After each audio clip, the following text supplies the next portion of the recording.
last several days, we have been receiving the complaint from the residents of New Vaddem that narcotic drugs activities have increased in that area.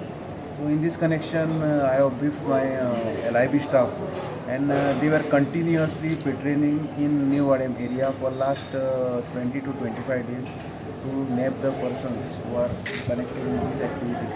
So yesterday night, when my LIB staff was maintaining patrolling in the New Vaddem area, they found one suspected person coming from Activa scooter.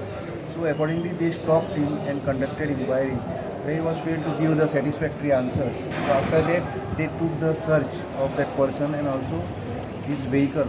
So in the dicky of the vehicle Activa, they found some contraband substance suspected to be Ganja of 1.2 kg. So when they questioned him, he failed to give the satisfactory answers and also failed to produce the legal documents. So accordingly, he was brought at the police station, and we booked him under NDPS Act.